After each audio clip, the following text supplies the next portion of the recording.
You're listening to another episode of Two Babies in a Business, where I get to talk with amazing women doing amazing things who also happen to be moms along the way. I get to talk to a really great friend of mine today, Kim, who, Kim, I've been joking that I have just used this podcast now to catch up with the amazing women in my life, that we don't have time to go sit and have a glass of wine together because of our schedules and our kids and our whatever. So I'm thrilled that you can chat with me today, but why don't you introduce yourself? Tell us about all the things you do.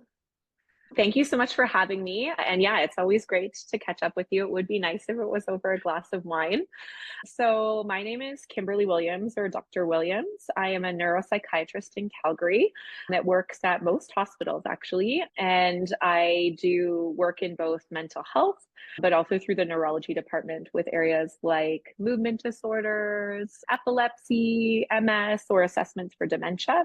I do a little bit of work at our beautiful children's hospital in the genetics clinic.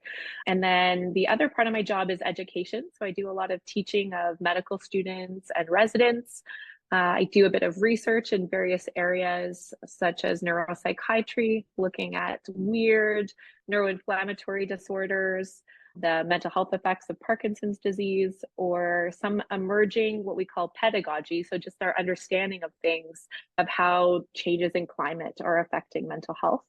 And then my kind of side gig is I'm the current president of the Federation of Medical Women of Canada, which is a really cool organization that's been around for 100 years.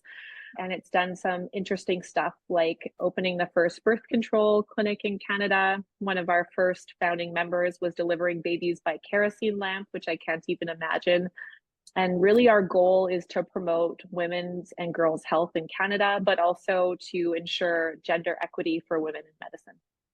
You are one of the most inspirational women I know. I'm not just gassing you up. I think that the work you do is incredible. I got to be a part of the Federation's AGM this past year in terms of speaking, and just the caliber of women in that room. I feel like I left inspired because there's so many people doing so many incredible things, and just to be around that and go, hey, I'm a woman doing pretty cool things too. I feel like you have these networks around you that really elevate and empower one another.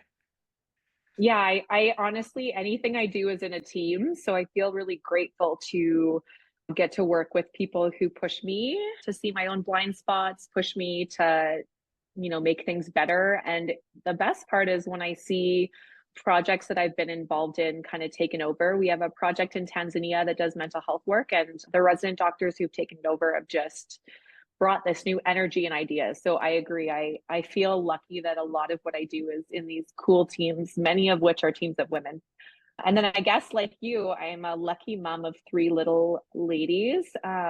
And so get the joy of navigating how to raise women in 2024 and help them navigate, I think, things that we didn't have to navigate, like social media. So I'm grateful to have a friend who is an expert in that.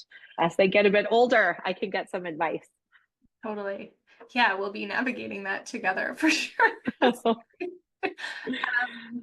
Speaking of being a mom, like, what does that look like? I know your partner very well, but how do you guys do it? What's the balance look like? How are you getting to continue to grow yourself personally and in your career while still balancing those three lovely ladies?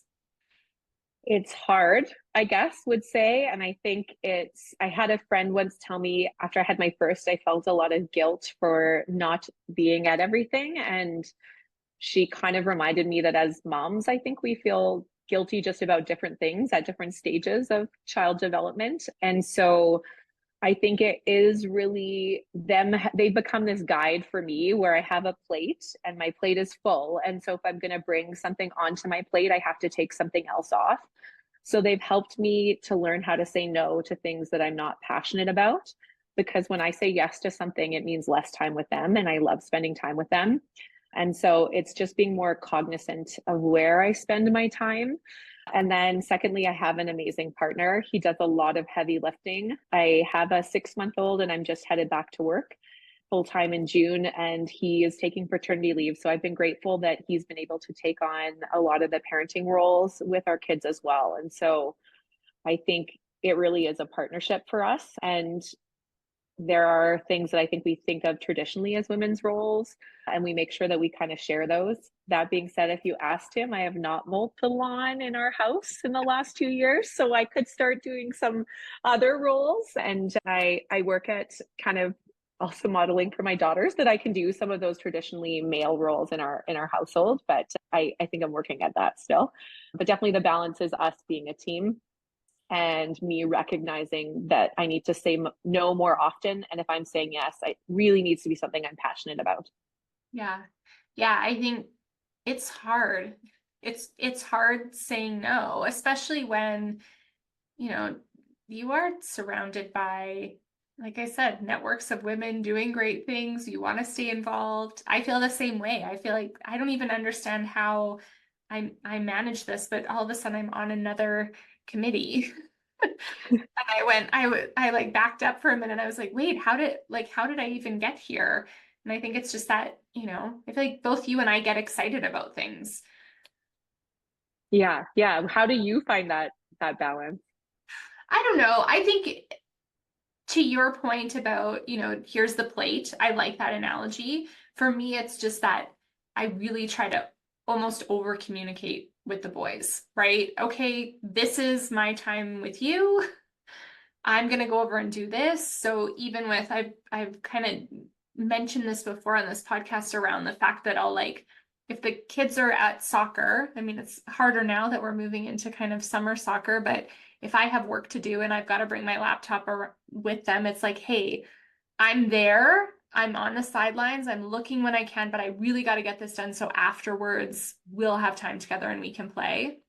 As opposed to that, sneaking in with a laptop, sneaking on the sidelines, and then they're looking over and seeing, oh, like she's not even watching. Like I just try to over communicate in those aspects. I feel like Yeah. that Peter and I've really noticed now with the boys. I feel like 7 is this really interesting age where they're super perceptive. They're also all of these, this is where we need a proper catch up because it's like all of these emotions, like, all of a sudden we're having conversations about anxiety and we're having conversations about, not peer pressure at this age, but just, where you fit in from a friend perspective and alone time and recharging and you're a people person and you get energy from people where your brother is the opposite and that drains him. And, so now we're trying to approach weekends and we're not 100% great at this yet, but like making the list on a Friday night. What does everyone want to accomplish this weekend? Mm. Let's put it on the list and let's make sure we get to it. Because one, I feel like, we're teaching everyone to use their voice. Okay. Yep. What is important to you? Not just, oh yeah, that sounds good. Like, is there something on your mind that you want to bring to the table because you matter too? Also helps Peter and I because I mean, you know us.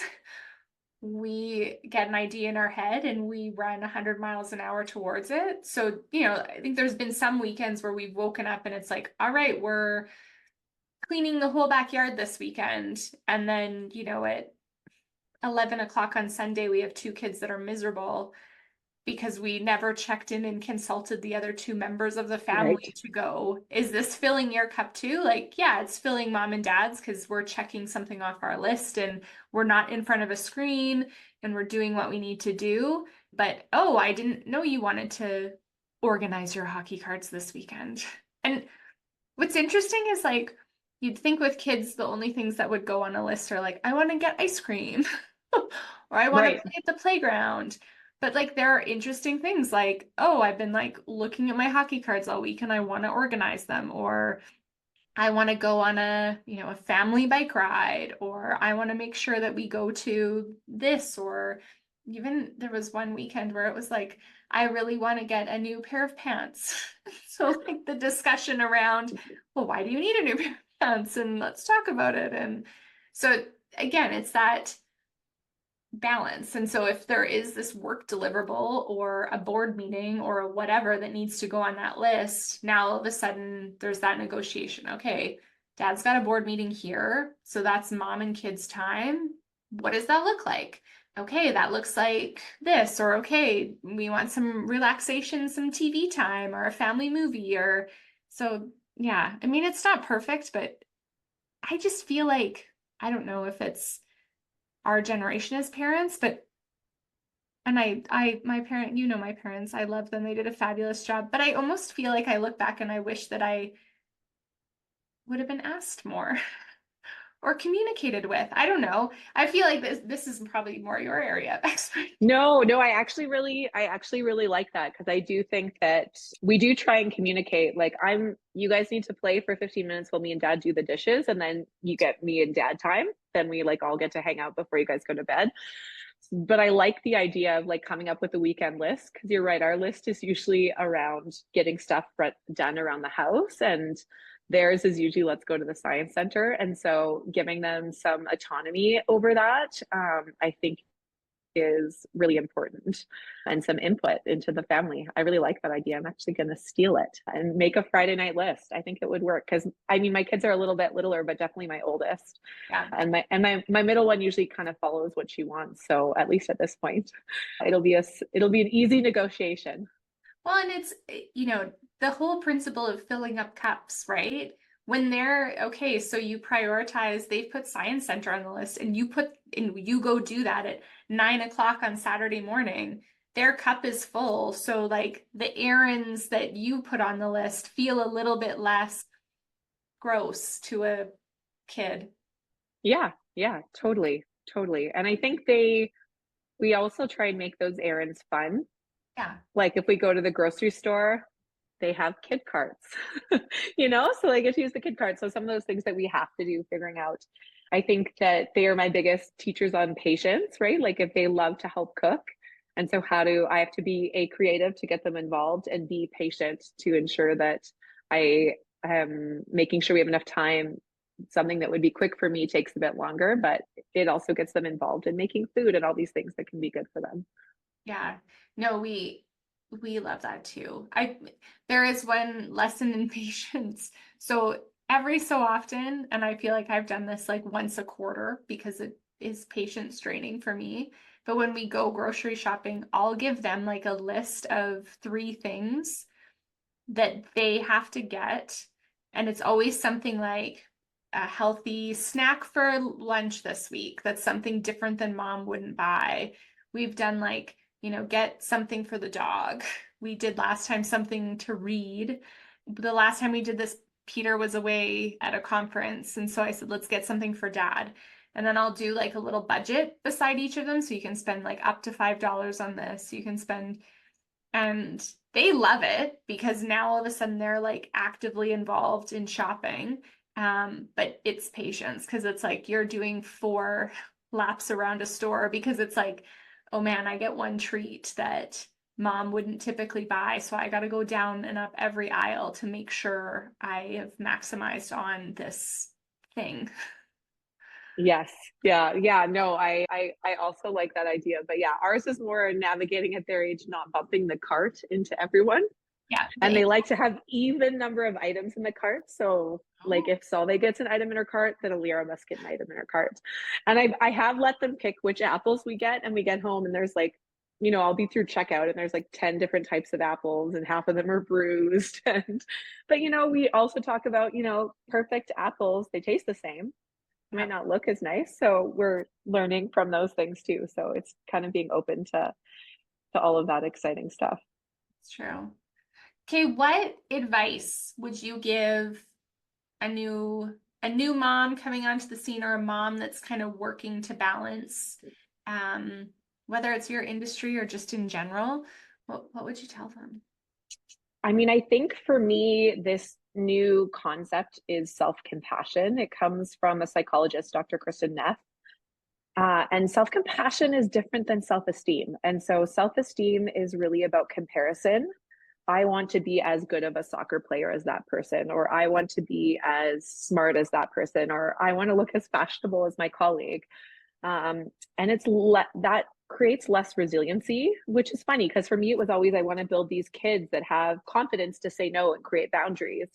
But self compassion is more about recognizing our own kind of struggles. That part of being human is that we experience pain. And I want to bubble wrap my kids and keep them from experiencing pain. But the reality is there are going to be challenges. So how do I help them recognize that's part of living? But that when we recognize what is hard for us, that's a good motivator to grow. And self-compassion means we can recognize that we're not perfect, and in times of distress, be kind to ourselves, treat ourselves how we would a good friend. And so if we are a more self-compassionate person, we're actually more likely, the research shows, to be more resilient, to be able to get through these times that are difficult than someone who has high self-esteem. It doesn't mean that we don't want both. I also want my kids to be able to create boundaries and be confident and tell someone, I don't like that, that's not okay.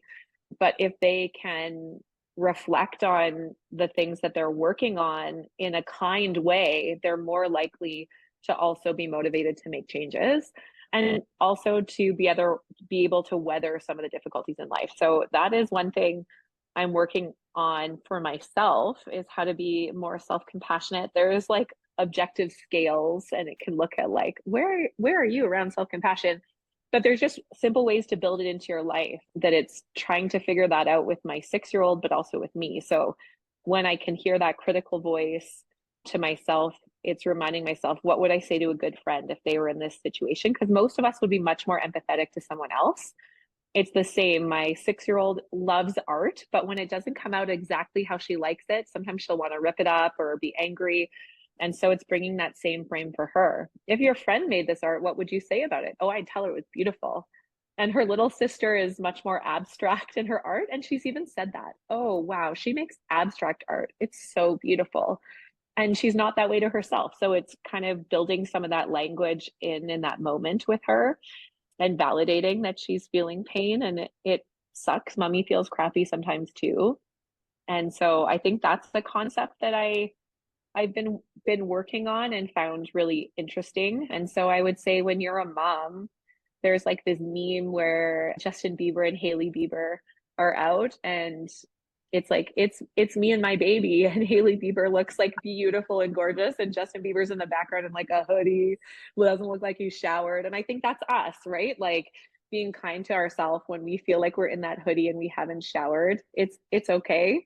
I see a lot of moms at school like dropping their kids off quick and trying to be discreet, because we got our kids dressed into school with a lunch, and that's a feat. So it's recognizing that we're not perfect. There's great research actually around parents that was really reassuring when I was in training, that we only need to be responsive to our kids to be a good enough mom 30% of the time. And so we always say in psychiatry that perfection is the enemy of good. Perfection creates all of these problems for us because we can't achieve that. It's just not achievable. But to be a good enough mom, I just need to be there about 30% of the time, which is a pretty low bar in some ways. But that makes me feel better, because it's like I can still be a good enough mom for my kids when sometimes I don't act the way I wish I'd act, or I was on my phone and I should have been present when they were upset. And so I think that's that self-compassion, recognizing that I'm human, I'm not perfect, and that life is a journey, and that I'm still a good enough mom. I'm not a perfect mom, but I'm a good enough mom. And that's actually a good thing for my kids to learn. They don't need to be perfect. They just need to be good enough. And good enough is that kindness to myself and to others. Oh, I love that. I feel like there's that same roller coaster that I feel like even just in the past 6 months, really understanding, right? As an entrepreneur, there are these lows of days where it's like, why am I doing this? I could go back to corporate Calgary and a 9 to 5 clock in and out. And oh, I'm right. We're so hard on ourselves. Oh, I'm a failure. Oh, it should be easier than this. It's been 10 years. It should feel this way. And then you have these days where it's like, oh my God, I am the best entrepreneur in the world. Right. And that roller coaster. But it's funny. I love this kind of concept of self-compassion, because I never thought about it that way. But it's like those days where, you know, trying to not live on the roller coaster and just trying to live kind of in that more steady state of, hey, I'm doing the best I can, and today might feel a little bit harder, but tomorrow might feel a little bit easier. And if I can figure out how to kind of navigate and be that, I feel like, anyways, I love that. It's true. It, It's I just, mean, yeah, and it comes from that like mindfulness, which is my other new favorite, which takes me a bit out of the biology of a lot of neuropsychiatry work. Although mindfulness actually has a lot of cool imaging studying showing that we can change our amygdala if we spend more time meditating.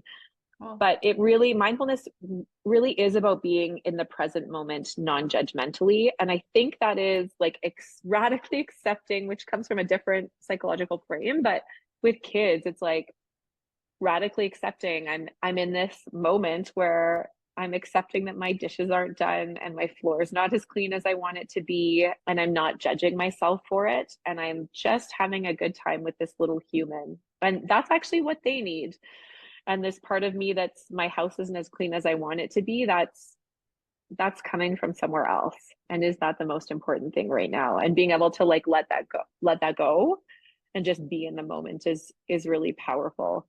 And I think that's something that I think my dad's a psychologist, and maybe as much as he would give these phrases about like, don't judge the book, it's just words on a page, and he'd be like, but I hate the book.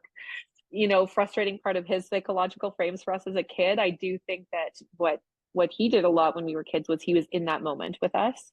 oh, And you're right, it doesn't have to be long. I think reminding ourselves, some people use the concept of like magic minutes, like giving, like you said, you give the boys after soccer that half an hour where you guys go do something fun together.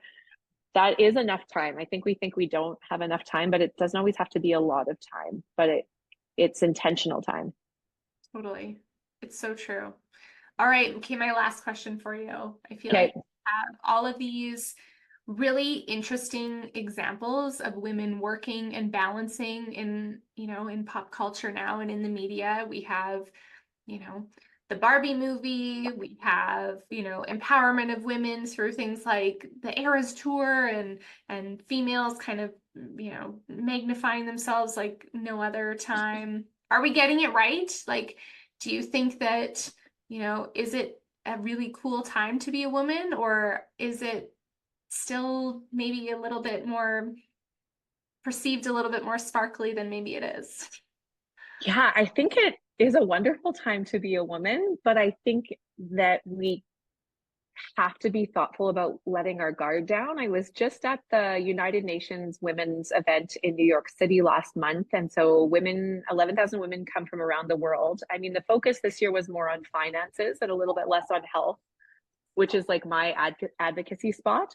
But I would say, I think the stats that came out that was really profound was that if we're going to reach gender equity, it'll be at the rate we're going right now, it's 300 more years. That is a really long time. So we have a lot of work still to do.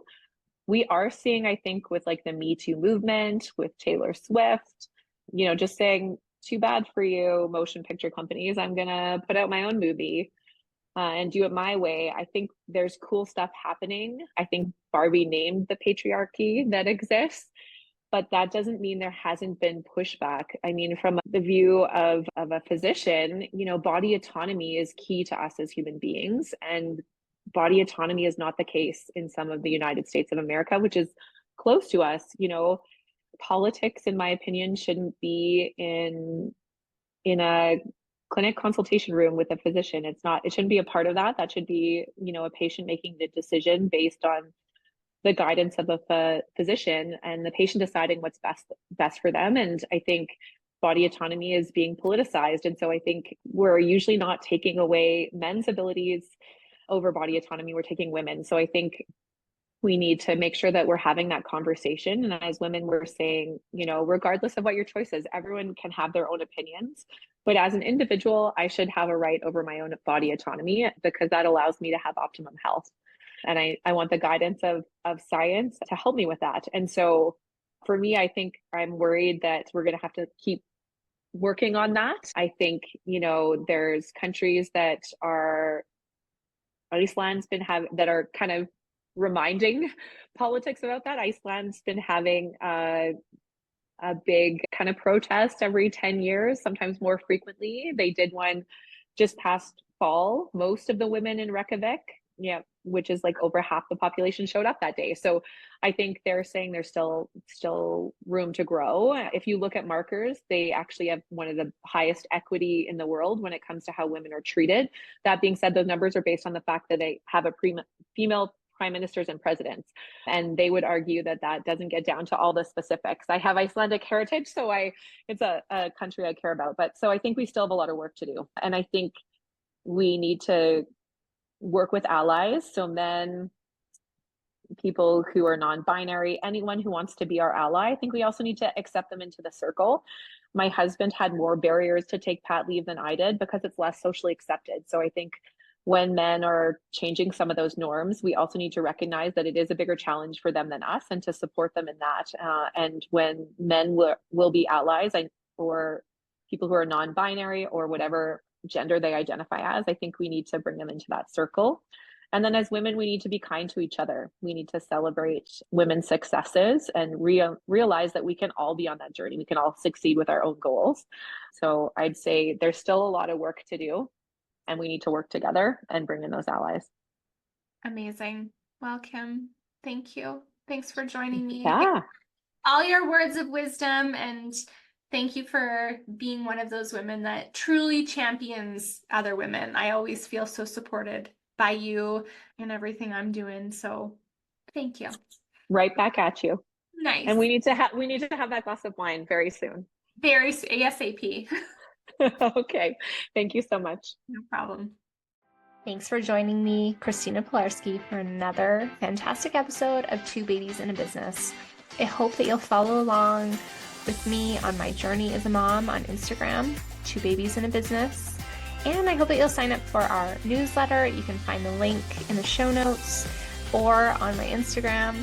And finally, if you're a mom with a story to share, I want to hear from you. Please reach out to me, and I'm looking forward to having a conversation with you.